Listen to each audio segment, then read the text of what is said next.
우리는 보기만 하면 돼요. 아시겠습니까? 그래서 시간 맞출 수 있겠다.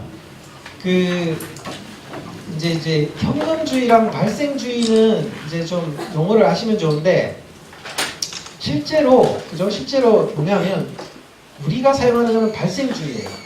현금주의가 아니에요. 무슨 말이냐면 현금이 들어오든 안 들어오든 사건이 발생하는 시점에 그 액수를 인식하는 거거든요. 그래서 매출 채권이 뭐냐면 사실 이제 두 개가 있는데 이 권이 아니고 이 권리입니다. 매출 채권이라는 게 뭐냐면 요거는 이제 사채 할 때 채권, 그죠? 사채권 할 때 이제 이거는 이제 어떤 표라는 정서라는 의미고 얘가 이제 권리라는 의미인데 매출 채권 같은 경우는 뭐냐면 내가 삼성전자가 그 이베이 같은데 그죠? LCD TV를 잔뜩 보내요. 근데 현금을 바로 주나요? 아니죠. 그냥 물건을 받았다라는 매출 채권만 가지고 있는 거예요. 그죠? 그게 매출로 잡혀요. 그죠? 그렇게 따지면 사실 우리가 당기순이익에서 우리가 이익을 봤을 때 그죠? 이 42조가 실제 현금이 들어왔을까를 생각해 봐야 되는 거예요. 그죠? 근데 그래서 현금 흐름표를 통해 가지고 이게 이 당기순이익의 질을 평가하는 게 질을. 그러니까 42억이 실제 현금인지 아닌지를. 그래서 실제로 당기순이익은 굉장히 좋은데 들어오는 현금이 없는 회사가 망하는 경우가 많아요. 그래서 뭘 봐야 돼요? 현금 흐름표를 봅니다. 그래서 현금 흐름표를 딱 보면 제일 처음에 뭐가 있냐면 그죠? 영업활동 현금 흐름에 그죠? 영업활동 현금 흐름이 얘가 작년에 62조였어요. 근데 당기순이익이 42조네? 당기순이익보다 현금 흐름이 더 많아요. 이게 좋은 회사예요. 근데 만약에 42조인데 영업 현금 흐름이 만약에 마이너스다. 그럼 들어오는 현금이 없고 실제로 나갔다라는 거예요. 그죠? 그럼 안 좋은 거예요. 그래서 그러니까 현금 흐름표의 가장 큰 사실은 첫 번째 의의는 뭐냐면 물론 다른 것들도 있는데 당기순이익이 실제 현금하고 얼마나 관계가 있느냐를 보는 거예요. 왜 현금이 중요한지 아세요? 여러분 월급을 만약에 현금으로 안 받고 만약에 음으로 받는다고 생각해보세요. 그죠? 말이 안 되잖아요. 월급, 세금, 이자 다 현금이거든요. 뭐 사업 해보신 분들은 알 거예요. 현금 중요해요. 맨날 돈 끌어 다녀요. 그래서 당기순이익하고 영업활동 현금 흐름을 비교하는 게 뭐냐면 현금 흐름의 첫 번째 중요한 이유예요. 그러니까 영업활동이 플러스고 뭐가 마이너스고 뿔마마가 중요하고 그거는 나중에 그 다음에 투자활동 현금 흐름이 있는데 투자활동 현금 흐름은 뭐냐면 투자를 하고 있나라는 거예요. 투자를. 그래서 이것도 마찬가지예요. 그죠? 마이너스 한 50조가 나갔는데 제일 많이 나간 게 뭐냐를 보는 거예요. 이걸 계정을 하나하나 보는 게 아니고. 그럼 마이너스 50조가 나갔는데 어디로 나갔냐면 보세요. 제일 큰 게 뭐예요? 제일 큰 게 요거네. 뭐예요? 유형자 상치도. 역시 제조회사니까 건물 사고, 기계 사고, 그죠? 장치 사고 한 거예요. 꾸준히 얘는 24조에서 늘렸네요. 그죠? 근데 작년에 한 40조 벌어서 그죠? 20조 들어갔을 수도 있는 거죠. 그죠?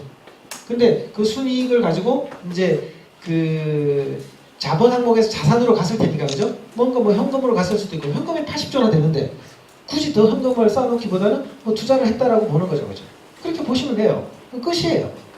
굳이 더 뭐 이런 거 뭐 보고 싶으면 보세요. 근데 그런 거는 차차 보시면 돼요. 차차. 그 다음에 재무활동 현금흐름은 뭐냐면 이거예요. 얘가 뭐 뭔가 이렇게 12조가 나갔어요. 그죠? 가로니까 그러니까 제일 많이 나간 게 뭔지를 보는 거예요. 그죠? 제일 많이 나간 게 뭡니까? 제일 많이 나간 게 보면은 8조 그죠? 6조인데 8조네. 그죠? 그럼 뭐예요? 자기 주식 샀어요. 이제 돈이 남는 거죠. 주주의 가치를 더 올리는 거예요. 물론 또 뭐 은행 빚도 좀 갚았겠죠. 그죠?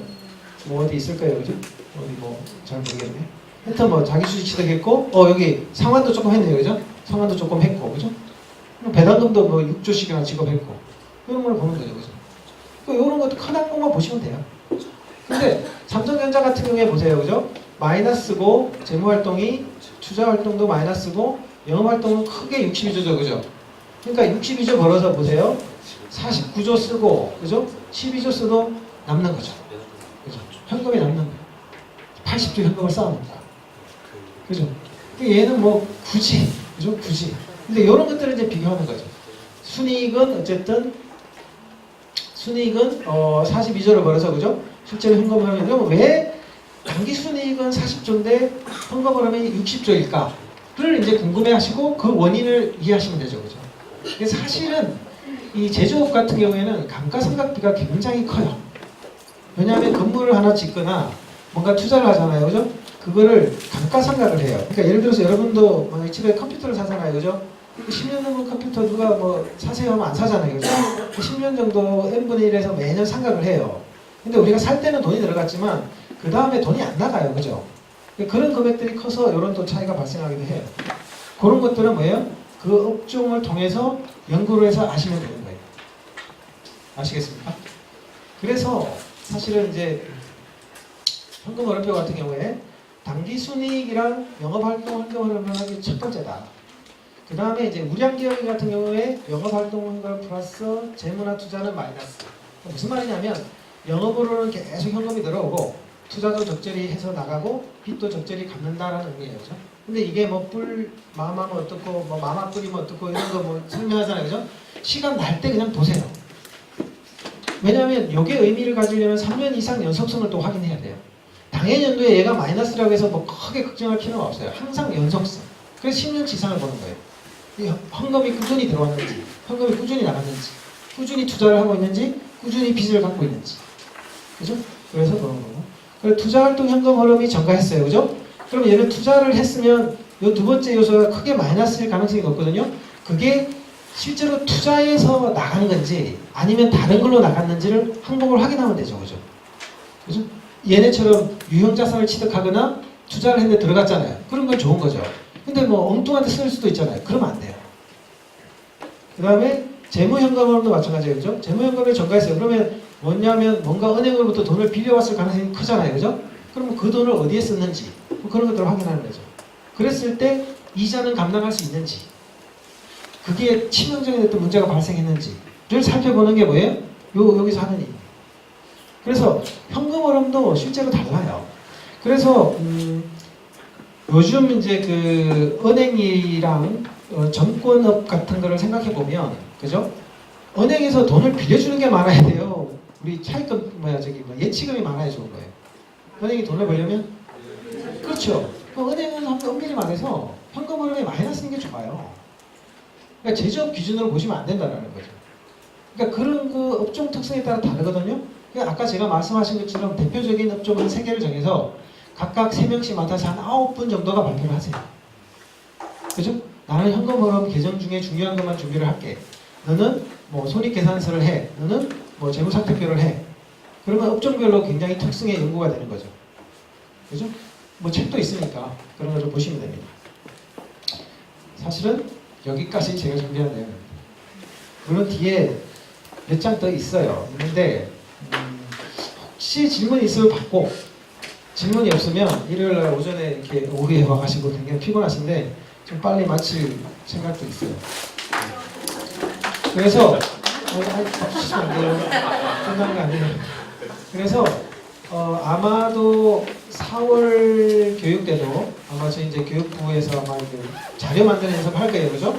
이걸 왜 해? 라고 막 짜증내지 마시고 일단은 익히세요. 이 자료를 어디서 가지고 어디서 붙여놨는지. 그래서 의미는 몰라도 일단 만들고 나면 나중에 이제 발표하면서 아 이게 왜 중요한지 알게 돼요. 근데 자료는 일단 만들 줄 아셔야 토론을 할 수 있어요. 그래서 스터디가 해야 되는 가장 중요한